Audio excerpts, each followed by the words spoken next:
बात करने जा रहे हैं और आपको मालूम है कि 24 घंटे से लगातार बारिश हो रही है और बारिश होने से सभी जगह पानी पानी, चारों तरफ पानी आ गया है। तो जब चारों तरफ बाढ़ में पानी आ रहा है, खेतों में भी पानी है और तालाबों में भी पानी आ गया, नदियों में भी पानी आ गया, ट्यूबवेल में भी पानी आ गया, चारों तरफ पानी। तो ऐसे समय पे हमको क्या करना चाहिए? तो आज हम जो आपसे बात करने वाले हैं वो यही बात करने वाले हैं कि यदि आपका घर किसी बड़ी नदी के किनारे है तो आपको क्या करना चाहिए, या यदि आपका घर किसी पहाड़ के किनारे है तो आपको क्या करना चाहिए, या फिर आपको अगर लगातार बारिश हो रही है तो ऐसे समय आपको स्वास्थ्य संबंधी क्या सावधानियां रखनी चाहिए। आपके पास जो ज़मीन के कागजात हैं, आपके पास जो खुद की पहचान पत्र के कागजात हैं, आपके पास जो कीमती जेवरात हैं, ऐसे स्थिति में इन सारी चीज़ों का क्या करना चाहिए। आपके पास जो मवेशी हैं उनके साथ आपको किस तरह से रहना चाहिए और आपको बिजली के साथ कैसे रहना चाहिए, बिजली के उपकरणों का कैसे आपको ध्यान रखना चाहिए। आइए इस विषय पर आज हम लोग बातचीत करें। वीडियो को ध्यान से देखें और आप इसको सब्सक्राइब कर लीजिएगा, लाइक कर लीजिएगा और शेयर कर दीजिएगा, क्योंकि ये जानकारी बहुत महत्वपूर्ण है और सबके लिए बहुत महत्वपूर्ण जानकारी है। और जब आप चैनल को सब्सक्राइब करते हैं तो हमारा मनोबल बढ़ता है, लाइक करते हैं तो उससे भी हमको अच्छा लगता है, शेयर करते हैं तो ये अन्य लोगों के पास तक, दूसरे लोगों के पास तक जानकारियाँ पहुँचती हैं। तो ये आप काम पहले कर लीजिएगा। और आइए सुनते हैं ये पूरी चर्चा।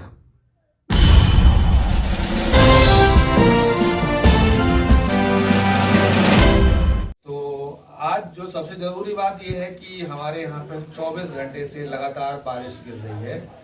तो ऐसी स्थिति में हम सबको क्या सावधानियां बरतनी। जैसे बारिश गिरती है तो जब ज़्यादा बारिश गिर जाती है तो खेतों में भी पानी आ जाता है, नदी में भी पानी आ जाता है, तालाबों में भी पानी आ जाता है और ट्यूबवेल में भी पानी आ जाता है, कुओं में भी पानी आ जाता है। हमारे चारों तरफ पानी पानी दिखता है और आदमी को कई तरह की मुसीबतों का सामना करना पड़ता है। तो ऐसी स्थिति में हमको क्या करना चाहिए? तो जैसे कि अब चूंकि हम लोग गांव, ये पूरा देश ही गांव का देश है, तो जब हम रहते हैं तो हमारे साथ सिर्फ अकेले हम नहीं रहते हैं, हमारे जानवर भी हमारे साथ रहते हैं, हमारे साथ अन्य भी और चीज़ें हमारे साथ जुड़ी हुई होती हैं। हमारी संपत्ति के कागजात होते हैं, हमारी अपनी पहचान के जो दस्तावेज होते हैं, वो सब कुछ हमको कैसे क्या करना चाहिए। और फिर दूसरी बात यह है कि जो सरकारें लगातार मौसम पर चेतावनियां देती रहती है और सरकार भी एडवाइजरी जारी करती है कि ऐसे समय पे क्या करना चाहिए। ये सारे मुद्दों पर हम यहाँ पे चर्चा करने वाले हैं। तो हमारे साथ हैं विष्णु भाई, बैठे हैं यहाँ पे। तो विष्णु भाई, आप थोड़ा ये बताएं कि जब ये बारिश गिर रही है लगातार, तो ऐसे समय पे हमारे जो मवेशी हैं उनके साथ हमें किस तरह से और क्या करना चाहिए? मवेशियों को क्या रखें, कहाँ रखें और उनके चारा पानी का क्या? हम तो किसान हैं, है ना? हाँ। और किसान यदि मवेशी ना रखेगा, बिल्कुल उसकी सही। किसानी अधूरी रहेगी। हाँ। तो जैसा अपन सुरक्षित तरीके से रह रहे हैं, हाँ। उसी प्रकार से अपन को मवेशियों को भी सुरक्षा बहुत जरूरी है। बहुत महत्वपूर्ण बात विष्णु भाई ने कही है कि देखिए, मवेशी जो है वो हमारे पूरी जीवन शैली का आधार है। तो मवेशी भी सुरक्षित रहे और वो बीमार ना हो और उनकी भी देख रेख करें, और वो गीले स्थान पर किसी को भी, हाँ, गीले स्थान पर किसी को भी अच्छा नहीं लगता है, और वो गीले स्थान पर रहेंगे तो वो भी बीमार पड़ेंगे। तो इसी तरीके से हमारे बीच में भाई विशाल है, तो हम राम विशाल जी से ये भी जानना चाहेंगे कि जब बारिश गिर रही है, ऐसी में बाढ़ आ रही है कई जगह पे और पहाड़ दरक रहे हैं कई जगह पे, नदियां तूफान बिल्कुल उफान में आ रही हैं, तो ऐसे समय पे हमारे पास जो सुरक्षित दस्तावेज है, या हमारे पास जो थोड़ा गहने हैं, या हमारे पास जो संपत्ति के कागजात हैं, उनको कैसे रखना चाहिए? विशाल भाई थोड़ा बताएं। ऐसी स्थिति में हमें जो है उन दस्तावेजों को सूखे स्थान में रखना चाहिए जी, और हो सके तो कहना चाहिए बंद जगह में उनको रखना चाहिए कि उसमें शीतांश भी ना हो। जी जी जी, है ना? हाँ। जिससे हम उसे सुरक्षित पा सकें। बिल्कुल सही है ना? हाँ। क्योंकि वो दस्तावेज जो है हमारे जीवन के बहुत कीमती होते हैं। हाँ हाँ हाँ हाँ, बिल्कुल सही। अभी जो विशाल ने कहा कि आपके पास जो जमीन के कागजात हैं, आपके अपने आधार कार्ड हैं, आपके पास बही है, आपके पास जो थोड़े बहुत हमारे पास जो संपत्ति होती है, गहने होते हैं मूल्यवान, वो बड़ी मेहनत से हम लोग इकट्ठा करते हैं, और अगर उनको हमने सुरक्षित नहीं रखा है और वो बाढ़ के पानी में बह गए तो हमको फिर आगे बहुत परेशानी का सामना करना पड़ेगा। तो ये बात जो विशाल ने कही है बहुत बारिश गिर रही है, और ऐसे में बिजली के उपकरणों के साथ कैसे हमको रहना चाहिए उसमें रामेश्वर थोड़ा स्टार्ट होती है। हाँ तो हमें अपने घर या आसपास यदि कि अपनी लाइट का जहाँ भी जैसे फॉल्ट होते हैं हाँ उनकी जांच कर लेना चाहिए। क्या मवेशी जहाँ बनते हैं वहाँ सब कहीं देख जहाँ जहाँ अपना बिजली का तार गया हुआ है, करंट गया हुआ है, जांच कर लेना चाहिए। क्योंकि बारिश के दौरान करंट जानवरों को, इंसान को, जीव जंतु जितने भी हैं उनको लग सकता है और जनहानि काफ़ी हो सकती है।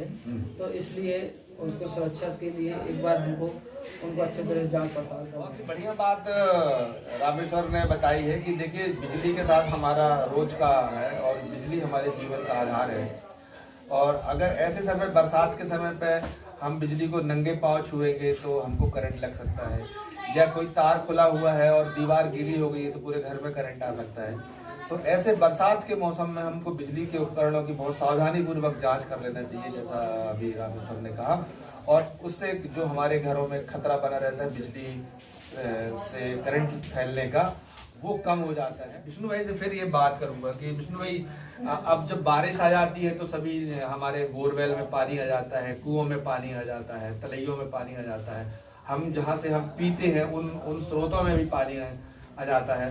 तो वो बारिश का पानी जब उनमें मिल जाता है तो वो दूषित हो जाते हैं, उससे कई तरह की बीमारियां बढ़ जाती हैं। तो ऐसे समय में हमको क्या करते हैं? तो वैसे सभी ये नलकूप, नदी, तालाब सभी का पानी गंदा हो जाता है।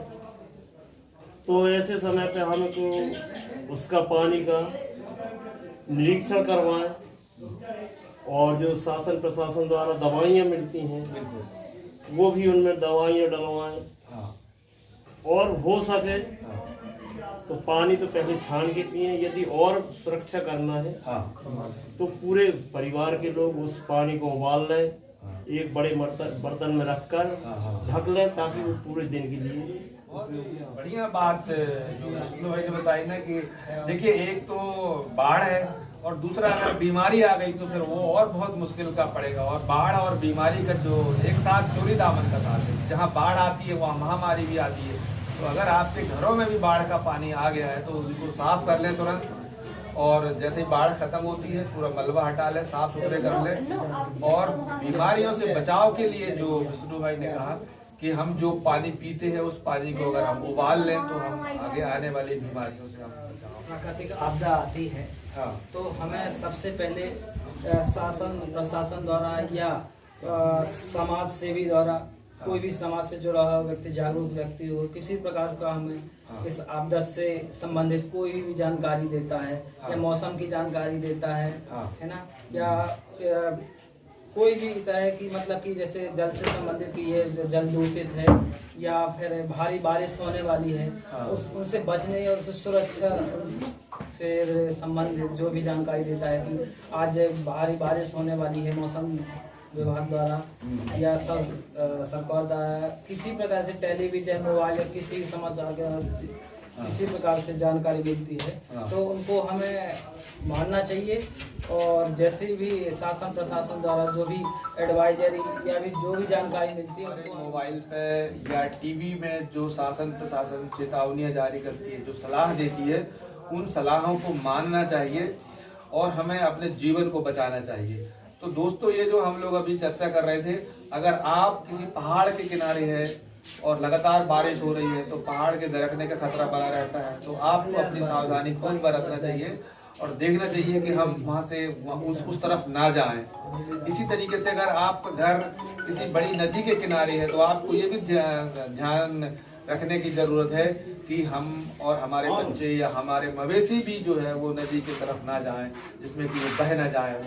तो इन सारी चीज़ों को अगर हम लोग ध्यान में रखेंगे तो हम भी सुरक्षित रहेंगे, हमारे मवेशी भी सुरक्षित रहेंगे, हमारे घर के कागजात दस्तावेज भी सुरक्षित रहेंगे और जो अभी चर्चा हुई कि अगर हम पानी को उबाल के पिएंगे तो हम बीमारियों से भी बचेंगे और इस तरह से हम अपने पूरे जीवन को सुरक्षित रख पाएंगे। तो दोस्तों, ये जो हम लोग अभी चर्चा कर रहे थे, जो लगातार बारिश हो रही है 24 घंटों से, तो इससे कैसे बचा जाए, तो इसमें हमारे जो रामेश्वर ने हिस्सा लिया है, विष्णु भाई ने हिस्सा लिया है, हमारे और जो लोगों ने इसमें, राम विशाल ने भी हिस्सा लिया है, बहुत बहुत धन्यवाद और बहुत अच्छी जानकारी दी है।